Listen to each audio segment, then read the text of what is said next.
Au cœur de Paris, nous sommes devant un joyau de l'art gothique, Notre-Dame de Paris, qui a été bâti à partir de 1163, achevé en 1300 et reconstruite après les destructions de la Révolution par Viollet-le-Duc. Donc nous avons là un magnifique bâtiment gothique. Alors gothique, qu'est-ce qui différencie le gothique du roman? C'est la conception de la lumière. Nous avons l'idée qu'au Moyen-Âge, Dieu est représenté soit par un Dieu intérieur, c'est l'art roman, où on est amené dans des petites églises à se recueillir, et l'art gothique, les églises vont s'élancer vers le ciel, et Dieu est conçu comme une lumière qui est captée par des rosaces. Donc nous avons une rosace en face de nous, et cette rosace, bien entendu, quand nous sommes en face d'elle, nous sommes à l'ouest, puisque la cathédrale est orientée est-ouest dans le cours du soleil. Donc nous sommes là du côté du soleil couchant, et le chœur est au niveau du soleil levant. Le chœur est aussi dans l'église à la croisée du transept, d'une croix, et c'est un point tellurique où se croisent les énergies de la terre et les énergies du ciel. Voilà. Donc tout cet art était très connu des compagnons du devoir qui donneront plus tard les francs-maçons et qui ont appliqué dans cette œuvre de pierre tout leur savoir. À l'époque, rappelons-nous qu'il y avait peu de livres et qu'on enseignait par l'architecture, par la sculpture, et que nous avions des façades de couleurs. Voilà, nous avions un magnifique livre d'images. Ce livre d'images, quand on le décrypte, nous renvoie bien entendu à un sens alchimique que l'on va creuser ensemble. Alors là, nous sommes devant Notre-Dame, nous sommes au point qui s'appelle le point zéro, à partir duquel sont calculées les distances kilométriques entre Paris et la province. Alors ce point zéro, effectivement, fait l'objet d'un culte assez étonnant, puisque nous voyons un soleil et des gens qui mettent de l'argent. Ce soleil, effectivement, est représenté, et nous avons un octogone, nous avons 8 côtés, et le symbole du 8 nous renvoie à la question de l'infini. Et cette question de l'infini, elle va être représentée avec la numérologie qui date des écoles des mystères grecs, puisque les chiffres vont être la clé de décodage des 3 façades de Notre-Dame de Paris. À savoir, le petit exercice que vous pouvez faire sur Notre-Dame, c'est de voir effectivement que déjà, nous avons elle culmine à 96 mètres de haut, avec la flèche qui a été rajoutée par Viollet-le-Duc, 96. Si on fait la somme de 96, on a 9 et 6. Donc 9 et 6, ça fait 15, effectivement. Et 6, nous avons un chiffre qui est le chiffre, finalement, de la matière. Donc on part de la matière. Cette matière nous renvoie au spirituel. Et nous avons les 3 prochains chiffres, qui sont le 7, le 8 et le 9, qui sont représentés par les 3 portails de Notre-Dame. Alors, comment savoir par quel portail commencer? C'est très simple. Vous pouvez voir que nous avons des rois, qui sont les rois de l'Ancien Testament. Et il faut compter ces rois. À savoir que quand vous les comptez, vous allez trouver pour chaque portail un nombre de rois différent. Alors, si l'on fait l'exercice, on voit que tout de suite sur notre droite, nous avons 7 rois. Donc ça va être le portail que l'on va appeler le portail Saint-Martial ou le portail Sainte-Anne, qui se trouve effectivement au sud.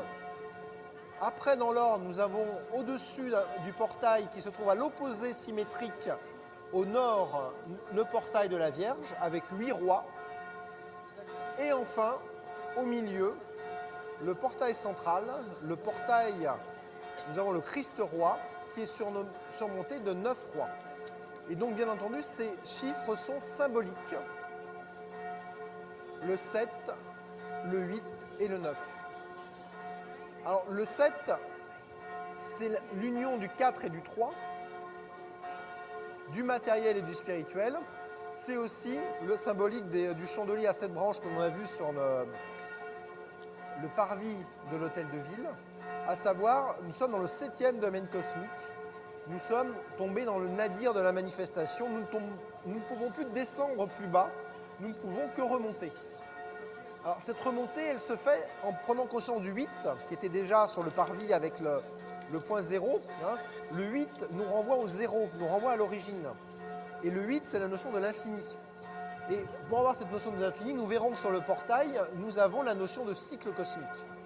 Et enfin, le 9 nous renvoie à langue des oiseaux à l'homme neuf, à l'homme nouveau. Et cet homme nouveau, c'est l'homme Jésus-Christ, dont on verra la symbolique, qui est l'achèvement de l'œuvre alchimique. Avant de décrire précisément les 3 portails liés aux 3 chiffres, un petit rappel.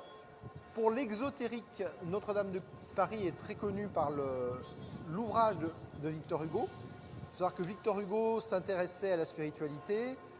Nous avons le personnage de Frollo qui est un alchimiste, mais un alchimiste dévoyé, qui renvoie à la question aussi du risque pour le chercheur d'être capté par son ego et que cette connaissance que l'on va voir, elle soit détournée. Et Victor Hugo l'a très bien montré dans Notre-Dame de Paris. Après, nous avons un ouvrage assez majeur en 1926, Les mystères des cathédrales et les demeures philosophales, par un adepte, à savoir quelqu'un qui a réussi l'œuvre, qui s'appelle Fulcanelli. On ne sait pas si c'est une personne ou un groupe de personnes. Et cet adepte, effectivement, va décrire un certain nombre de sculptures que nous allons détailler, qui sont sur le fronton de Notre-Dame. Et cet adepte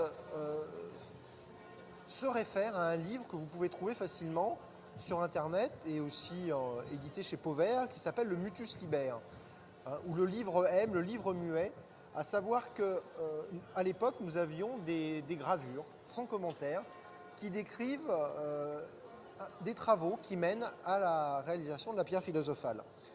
Et dans la première édition du Mystère des cathédrales, nous avons Julien Champagne qui va reproduire un certain nombre de motifs sculptés. Il en fait des tableaux et Fulcanelli commande ces tableaux. Et ce qui est très intéressant, c'est effectivement ces commentaires de 15 planches du Mutus Liber, un Mutus Liber qu'on va retrouver au XVIIe siècle à La Rochelle et à Genève, et dont Notre-Dame, finalement, serait aussi une relecture. À savoir que Viollet-le-Duc, quand il va rénover Notre-Dame au XIXe siècle, il va s'inspirer de l'architecture templière, il va parachever l'œuvre des Compagnons du Devoir du Moyen-Âge. Ce qui fait que maintenant, nous avons devant nous une œuvre que l'on peut qualifier d'hermétique, et cette œuvre peut se lire en partie sur les 3 portails que nous allons détailler ensemble, en commençant par le portail nord. Là, nous sommes devant le portail Sainte-Anne, où nous avons bien entendu pour l'exotérique l'histoire de la mère de la Vierge, que l'on voit trôner avec la Vierge Marie. Et ce portail aussi s'appelle le portail Saint-Marcel, puisque nous voyons un évêque avec une crosse. Alors pour la petite histoire, Saint-Marcel est le premier évêque de Paris, et Saint-Marcel va chasser le dragon. Alors le dragon étant symbolisé comme le symbole du paganisme. À savoir, on a le symbole de l'Église catholique qui s'impose comme la nouvelle religion du Dieu unique. Alors, cette idée est intéressante puisque Notre-Dame se trouve sur un sanctuaire qui était déjà consacré à des dieux païens pendant l'Antiquité. Et les premiers Gaulois, finalement, vénéraient des dieux polythéistes. Et ça a toujours été un lieu de culte. Et l'Église a repris cela, bien entendu, pour des raisons telluriques. Un petit mot sur peut-être Sainte-Anne. Sainte-Anne, la mère de la Vierge, peut être sur le plan symbolique analysée comme la matrice. Nous avons autour d'elle la question des 7 rois, des 7 rois, ou de la création du monde. Le monde tel qu'il manifestait se manifeste sous le signe du 7, les 7 jours de la semaine, les 7 métaux, les 7 planètes. Et c'est vrai que nous sommes dans la loi du monde. Si on reprend après l'histoire de Saint-Marcel d'un point de vue plus ésotérique, plus symbolique, on va voir qu'on n'a pas forcément un évêque, mais on a un être, et cet être, il a un bâton. Ce bâton est incliné, il se termine par une spirale. Cette spirale renvoie à la notion d'éternité et de cycle, et le bâton est dirigé vers la gueule d'un petit dragon. Et ce petit dragon, effectivement, est terrassé par ce bâton. Alors ce bâton peut représenter le feu de l'esprit et le dragon, en alchimie, peut représenter l'ombre. Donc là, nous serions dans l'œuvre au noir, à savoir que l'homme, c'est l'homme Jean. L'homme Jean, c'est celui qui est en recherche, qui est lié au monde de l'esprit, mais qui n'a pas encore éveillé totalement son âme divine, et il est à la frontière des pouvoirs de sa volonté. Et il a besoin de quelque chose qui n'est pas de ce monde pour affronter et terrasser l'ombre qui est en lui. L'ombre étant représentée effectivement par le dragon. Alors ce dragon, quand on regarde bien, on a un mélange entre un aigle et un serpent. Et il peut représenter un petit peu tout le monde astral qui nous entoure, le monde des rêves, le monde des peurs. Et avec l'idée que dans l'œuvre noire, l'alchimiste doit purifier son corps astral. Il y a un petit personnage. Et si on regarde bien sous le dragon, nous avons un petit personnage. Et ce petit personnage, qu'est-ce que c'est ? Eh bien, il donne une des clés de notre portail, à savoir, on a l'impression d'un enfant ou d'une femme endormie. Et cet enfant ou cette femme, on peut y voir plutôt un enfant ou du féminin, puisqu'en fait, on peut parler dans l'homme d'une anima, de l'âme endormie de l'homme, qui serait féminine. Bon, je parle plus de polarité que de sexe, puisque chez la femme, son âme est polarisée autrement, on appelle l'animus. Et cette âme est endormie. Et elle est cachée par l'ombre. Donc en psychanalyse jungienne, effectivement, le travail d'individualisation est de se confronter à son ombre et de se confronter à son anima. D'un point de vue alchimique, c'est tout à fait ça. Jung a exploré l'alchimie, il a repris la symbolique de l'alchimie dans sa psychanalyse des profondeurs, et nous pouvons redire, pour éclairer ce portail, que le travail alchimique de l'œuvre noire, c'est la confrontation avec l'ombre, voir que nous sommes à la fois lumière et ténèbres, et qu'au cœur de notre être, au fond de notre cœur, gît un nouveau-né qui n'est pas encore rené, à savoir une âme qui n'est pas l'âme naturelle. L'âme naturelle, c'est l'âme naturelle de nos envies, nos passions, ce que l'on fait, nos désirs, qui est nécessaire pour entreprendre une recherche. Mais ce n'est pas tout. C'est que la recherche continue sur la base de ce qu'on va appeler l'âme divine. Et cette âme divine, il faut visiter l'intérieur de la terre, et en rectifiant, on trouve la pierre cachée. C'est le vitriol des Rose-Croix, les alchimistes, et qui est un des sens central de cette œuvre noire. Et là, nous voyons bien cette nouvelle âme qui ne demande qu'à s'éveiller. Là, elle a encore les yeux fermés. Et donc, un des aspects centraux de l'œuvre noire d'un point de vue symbolique, c'est que l'initié, le chercheur, va renouveler son corps astral et va le purifier de toutes ses peurs, de tous ses désirs, et va commencer à se relier au plus profond. Et donc, il y a un attouchement qui est fait, et cet attouchement est signifié par la crosse qui représente le feu de la gnose, du savoir. Et là, nous sommes au début d'une quête qu'on appelle l'œuvre noire, mais qui annonce la suite. Et s'arrêter à l'œuvre noire, ça serait malheureusement tomber dans la dépression, tomber dans les... Beaucoup d'artistes s'arrêtent là, certains chercheurs aussi, mais on est vraiment dans quelque chose qui, si on persévère, c'est-à-dire passer à travers, eh bien va nous amener au portail de la Vierge avec le chiffre 8, où on va toucher à l'infini pour enfin aller au chiffre 9, où on va être totalement renouvelé. Bien, alors nous sommes maintenant devant le portail dit le portail de la Vierge, associé au chiffre 8. Alors, nous allons regarder de plus près cette Vierge. Bon, c'est la Vierge Marie qui porte bien entendu l'enfant Jésus, mais ce qui saute aux yeux, c'est que cette Vierge Marie, elle a une croix, et sur cette croix, nous avons 4 roses. Alors là, il faut relire ce symbole à la lumière des écrits des Rose-Croix, des noces alchimiques de Christian Rose-Croix, qui paraissent au XVIIe siècle et qui vont essaimer dans Paris en 1633 le collège des Rose-Croix, dit tenir collège visible et invisible, et que les adeptes près les trouveront. Les Rose-Croix sont donc des alchimistes sur un plan symbolique, et attacher la rose à la croix, qu'est-ce que ça signifie ? Eh bien, il faut voir, il y a 2 symboles. D'abord, le symbole de la croix. Le symbole de la croix, c'est, d'un point de vue horizontal, notre vie, qui se déroule de la vie à la mort, de la naissance à la mort, je dirais.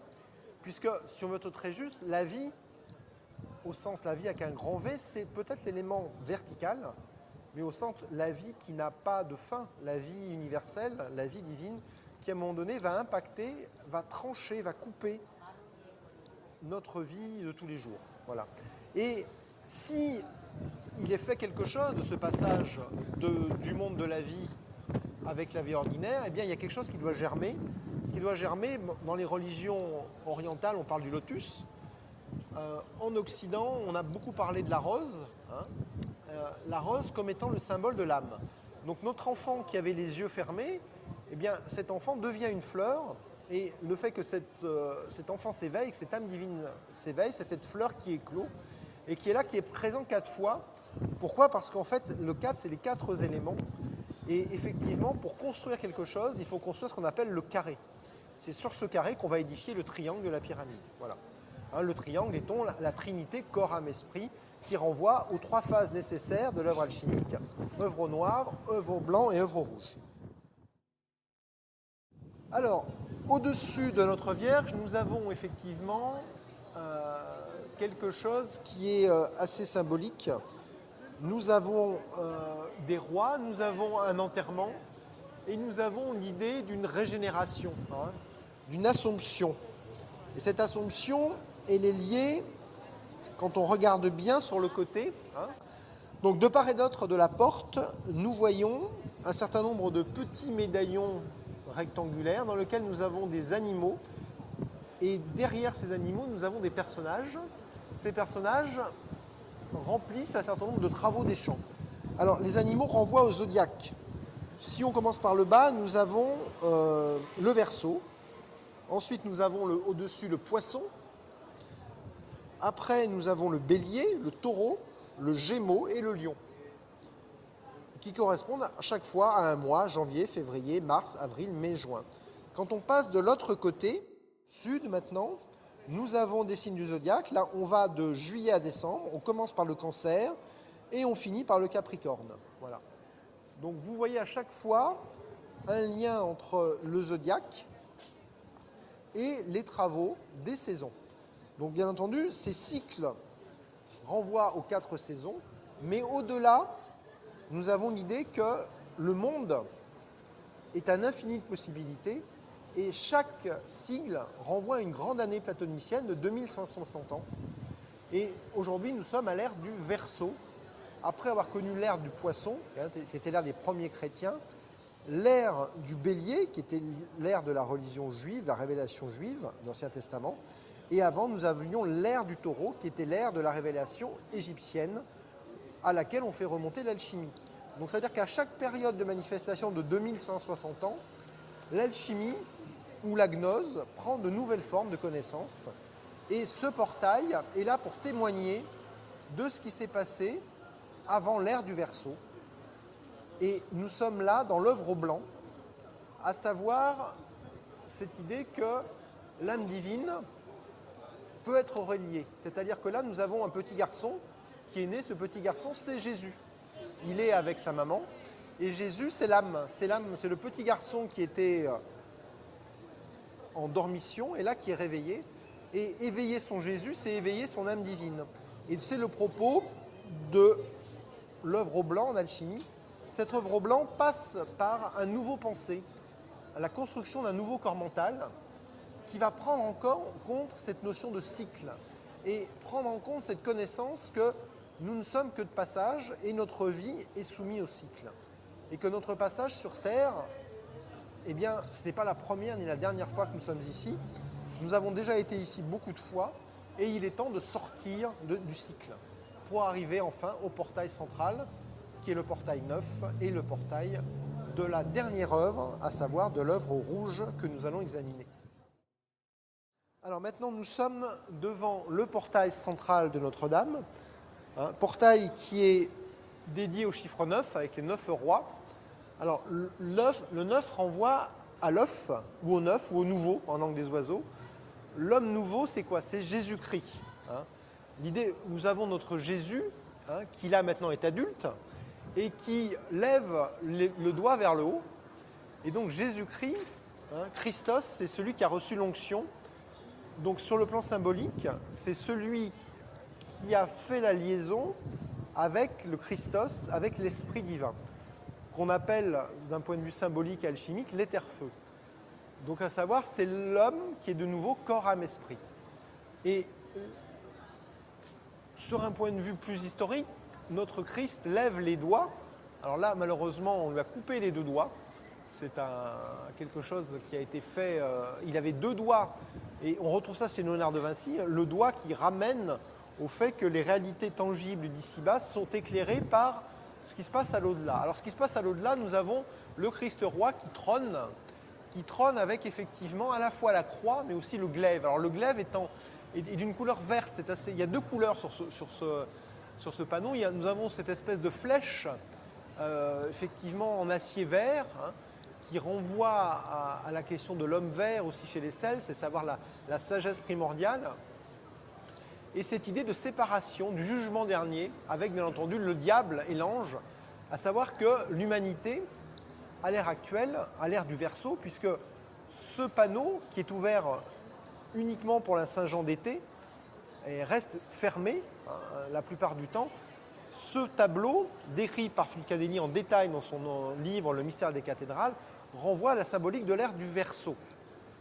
Et l'ère du Verseau, c'est l'ère, effectivement, du jugement, de la révélation, de l'Apocalypse, et du fait que la connaissance peut être dévoilée à tout le monde, comme on le fait ici, à chacun après de comprendre lui-même, avec son intellect et ses sens, ce que veut dire ce portail. Alors, nous allons nous focaliser sur le symbole de l'alchimie, hein, qui est ce petit personnage qui est au cœur, au centre de la colonnade. À savoir que ce personnage, nous voyons une femme. Alors cette femme, c'est la Cybèle des anciens mystères. Elle tient un bâton de commandeur, donc c'est le bâton qui représente la force de l'esprit, que l'on avait déjà dans le portail de Saint-Marcel. Au milieu, nous avons une échelle. Cette échelle renvoie à l'échelle qui est au début du Mutus Liber. C'est l'échelle de Jacob qui va relier le monde d'ici-bas au monde spirituel. Et cette échelle renvoie au degré initiatique nécessaire pour obtenir la fin de l'œuvre. À savoir, en alchimie, nous avons des phases autour de 7 et 12 phases, selon qu'on est dans la voie sèche ou dans la voie humide. Nous avons un deuxième symbole important, c'est les livres. Nous avons un livre fermé et un livre ouvert. Alors, le livre fermé, eh bien, c'est le livre du symbolique, de l'ésotérique. Le livre ouvert, eh bien, c'est le livre qui est ouvert devant nous, c'est-à-dire toute la lecture exotérique, historique des choses. Par exemple, on le verra avec tous les petits médaillons qui sont de part et d'autre de cette colonne centrale. Ces médaillons ont une double lecture. La lecture exotérique, c'était une lecture très morale, avec d'un côté les vertus et d'un autre côté les vices. Et la lecture exotérique, ça va être de dire que ces médaillons renvoient à différentes étapes de l'œuvre alchimique. On détaillera ça après. Notre personnage de Cybèle ou de Notre-Dame de l'alchimie, au niveau de sa tête, baigne dans une espèce de courant. Et ce courant, ces vagues, renvoient à l'idée de l'ère du Verseau dont je vous parlais tout à l'heure. Donc on est bien sur le portail de l'ère nouvelle, hein, qui a commencé dans les années 60-70 avec le New Age, mais qui ne se résume pas au New Age. C'est-à-dire on n'est pas dans l'occultisme, dans le développement personnel, on n'est pas dans la psychologie des profondeurs, on est dans quelque chose de plus profond qui pose la question de comment incarner les forces de l'esprit dans ce monde. Maintenant, faire une lecture des médaillons, des deux galeries de médaillons qui sont au nord et au sud, à savoir que pour l'exotérique à l'époque, nous avons une illustration des vices et des vertus. Donc là, nous sommes dans une pensée, on va dire, dualiste, puisque les personnages du haut symboliseraient les vices, à savoir, dans la partie gauche, nous avons l'humilité, la sagesse. En dessous, le contraire, l'orgueil, la folie. Après, la justice, la charité. L'injustice et l'avarice. L'espérance et la foi. Et leur contraire, le désespoir et l'impiété. De l'autre côté, pareil, on peut les lire par deux. Nous avons la persévérance, l'obéissance, l'inconstance et la révolte. La concorde, la douceur, la discorde et la dureté, la patience, la force, et la colère et la lâcheté. Voilà. Donc c'était une façon moraliste de dire, si vous voulez être un bon chrétien, eh bien, il faut transformer vos vices en vertus. La lecture alchimique de ces fresques est plus complexe, puisque nous ne sommes plus sur une opposition, nous sommes sur une complémentarité. Et c'est Fulcanelli qui va donner quelques mots-clés pour comprendre ces médaillons. C'est-à-dire que le médaillon du haut renvoie à des phases de l'œuvre. Donc nous avons les 3 phases. Donc les médaillons se lisent par groupe de 2. 2 médaillons. On part du nord et on va lire les 2 médaillons qui sont symétriques. Donc nous avons 4 médaillons par phase, symétriques. Et ils se lisent en complémentarité. Donc là, nous sommes dans une approche hermétique.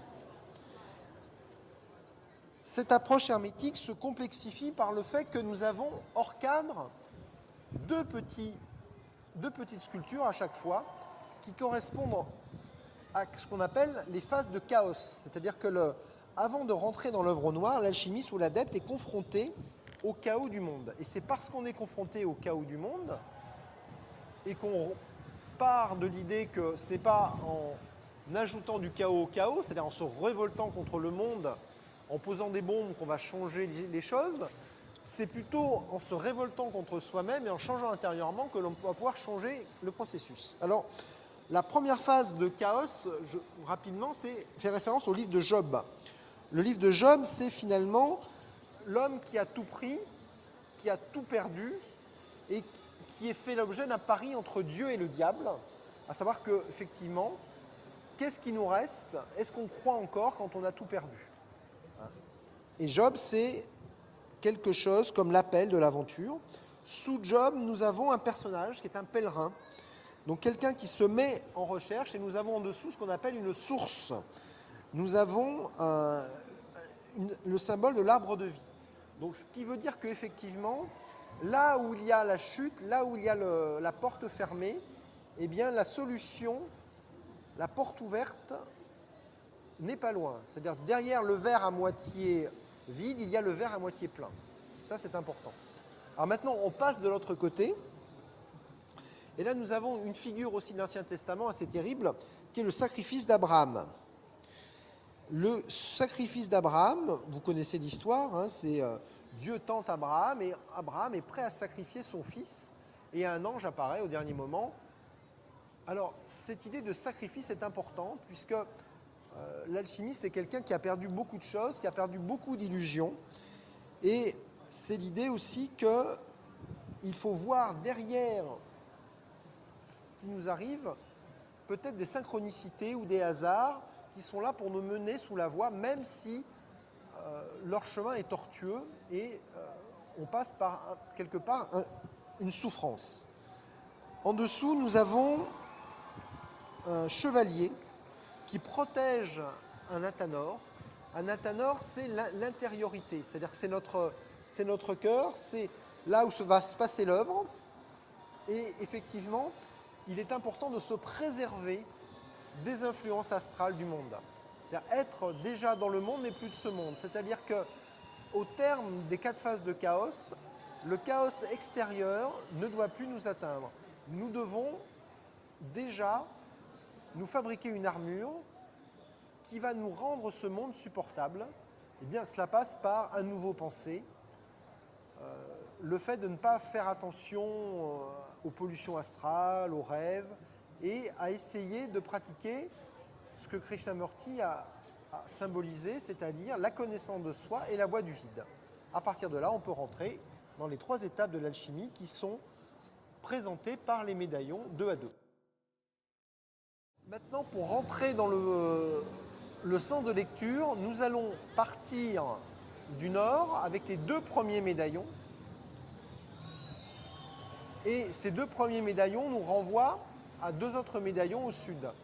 Et donc là, nous avons l'œuvre au noir, à savoir la confrontation avec l'ombre. Alors l'ombre qui est représentée par un corbeau. Hein, nous avons à chaque fois une femme qui tient une coupe, et dans cette coupe, nous avons un animal. Alors ces animaux sont souvent des animaux symbolique, bien entendu, des animaux, des chimères, des animaux qui sont des mélanges. Et notamment, dans la première partie de notre travail, l'œuvre au noir, on est dans la confrontation des deux natures et de l'idée de trouver en soi un espace intérieur où nous rencontrons notre ombre et nous la dépassons par le non-jugement et par l'observation. Après, dans les médaillons suivants, nous allons trouver des symboles qui renvoient à l'âme nouvelle, qui elle va éclore. Donc nous avons des symboles de la salamandre, l'éveil par le feu. Nous avons le symbole du bélier, qui est le symbole du dissolvant, c'est-à-dire que nous allons dissoudre notre moi naturel, notre ego, notre âme naturelle, pour laisser la place à autre chose. Et cette autre chose, effectivement, c'est l'âme divine. Et cette âme divine, elle est symbolisée effectivement par une chimère, l'alliance du coq et du renard, qui renvoie aussi des deux natures. C'est-à-dire en nous, nous avons, et on le voit bien dans la deuxième partie, nous avons deux âmes, comme disait Goethe dans le Faust. Hélas, deux âmes habitent en moi, et nous avons dans les médaillons inférieurs le symbole de la lutte entre deux personnages. Et à un moment donné, un personnage qui va laisser la place à l'autre. Et bien, c'est l'âme divine qui, elle, finalement s'impose, et l'âme naturelle se met à son service. Et là, on arrive au terme de l'œuvre au blanc, sur le pavillon dit sud. Alors après, on doit revenir sur nos pas pour retravailler au niveau des deux images du nord. Alors, au niveau du nord, nous avons cette fois, non pas des animaux, mais des symboles. Alors, un drapeau. Ce drapeau renvoie à un oriflamme, l'oriflamme, la flamme dorée, la lumière de l'esprit. C'est là qu'on voit bien qu'on est dans l'œuvre rouge, on est dans l'éther-feu. Et cette force de l'esprit, elle se diffuse effectivement avec l'idée des trois étapes, des trois branches de l'œuvre noire, de l'œuvre blanc, de l'œuvre rouge. Donc là, on est dans la logique de la Trinité qui renvoie à la Trinité, corps, âme, esprit. Cette logique nous renvoie après au symbole de la croix. Donc les quatre éléments qui doivent être transfigurés par un cinquième. Et ce cinquième élément, vous le voyez symbolisé par le soleil. Parce que nous avons d'un côté le soleil, d'un côté la lune, qui renvoie à la deux natures. Et à l'époque, nous avions des couleurs. Et là, l'arcane coloré de Notre-Dame, l'arcane secret de Notre-Dame, c'est ce point de rouge qui est d'époque, qui est le seul point lumineux, le seul point de couleur d'époque qui est resté et qui renvoie effectivement à la symbolique solaire, à la symbolique de la rose d'or ou de la rose rouge, qui renvoie à l'âme, mais l'âme divine qui cette fois reflète les forces de l'esprit. Et donc nous avons en dessous l'idée d'un personnage qui est en prière devant un miroir, et ce miroir ne le reflète pas lui-même, mais reflète l'image de son soi, qui n'est pas le soi supérieur de la conscience cosmique, mais le soi divin. Et l'achèvement de ce processus a lieu dans les deux derniers médaillons qui sont sur le portail sud, où nous voyons d'un côté un taureau. Le taureau est le symbole du soufre philosophique. À savoir, le soufre philosophique, le soufre, c'est la souffrance, c'est notre corps de souffrance qui a été totalement transmuté, puisqu'au terme de l'œuvre rouge, l'alchimiste a un nouveau corps glorieux, à savoir un renouvellement de son corps physique qui a été rendu possible par le nouveau pensée, la pensée paradoxale, la purification du corps astral et un nouveau corps éthérique en lien avec l'éther-feu et le monde de l'esprit. Et cette image de complémentarité, de force et d'unité est consacrée par la dernière image, le dernier médaillon, qui représente un chevalier. Ce chevalier, vous voyez, il est à la fois homme et femme, puisqu'il a une robe, il a un glaive. Ce glaive est orienté vers le haut, comme la main de Jésus qui renvoie aux forces de l'esprit. Et le bouclier, ce bouclier, il est important puisque nous avons là un lion. Le lion est le symbole de force. Le lion dans l'alchimie a plusieurs couleurs. Au début, on a le lion vert, qui est lié à l'œuvre noire, et là, on a le lion rouge, qui est le lion qui reflète la force de la gnose, la force de l'esprit. Et donc, à la fin de notre étape, notre personnage est devenu un véritable chevalier du Graal, à savoir quelqu'un qui allie la force du cathare, du templier et du chrétien, c'est-à-dire quelqu'un qui est au service, non plus de son ego, mais des forces de l'esprit. Et cette image est corroborée par l'arbre qui se trouve sous ce chevalier, à savoir que l'alchimiste ne se relie plus à la dualité, à l'arbre de la connaissance du bien et du mal, mais l'alchimiste se relie à l'arbre de vie. L'arbre de vie qui renvoie à une vision hermétique du monde et non plus une vision dualiste. À savoir qu'au terme de ce processus, l'alchimiste est redevenu corps, âme, esprit, et il est, comme le disaient les cathares, il est dans le monde, mais plus de ce monde. À savoir que la chevalerie qui est illustrée là n'est pas une chevalerie qui guerroie et qui tue, mais une chevalerie qui défend et qui est au service et qui est là pour relayer, pour transmettre les forces de la lumière dans le monde des ténèbres. Et c'est à ce prix-là que le monde des ténèbres, que les individus qui sont dans le monde des ténèbres, par un revirement sur eux-mêmes et par un processus alchimique, peuvent redevenir des enfants de Dieu et participer du monde de l'éternité dans ce monde. Voilà, tel est le programme des alchimistes, tel est ce programme qui est fixé sur ces pierres, et tel est l'appel qui est adressé à chacun de nous, comme quelque chose non pas de théorique, mais quelque chose de pratique. Et ces images ne demandent qu'à être vivifiées et à être vécues intérieurement. C'est tout le chemin de la voie alchimique, symbolique et sacerdotale que nous avons développé dans cette balade. À vous de jouer pour la suite. Alors, en conclusion, je vous invite à méditer sur la fin des noces alchimiques de Christian Rosecroix, à savoir la loi des chevaliers de la pierre d'or, à l'image de cette dernière image du fronton du portail central de Notre-Dame. Alors, vous, Seigneur, jurez de ne reconnaître comme fondement de votre ordre que Dieu seul, que vous aurez en horreur toute idolâtrie, que vous viendrez en aide à ceux qui en sont dignes et en ont besoin, que vous n'emploierez pas cet honneur pour obtenir gloire et célébrité dans ce monde, que vous ne voudrez pas vivre plus longtemps que Dieu le veut. Voilà, nous avons là tout le programme de la quête alchimique sacerdotale, à savoir la construction, l'édification de quelque chose qui est à l'intérieur, qui est un lien entre le corps, l'âme et l'esprit, et qui ne vise pas à prolonger la vie, qui ne vise pas à acquérir les pouvoirs dans ce monde, mais qui permet de vivre dans ce monde sans obéir aux lois de ce monde et en lien avec les forces de l'esprit. Voilà, c'est tout le processus qu'il vous est possible d'entreprendre si vous le décidez, parce que nous sommes à l'heure du Verseau.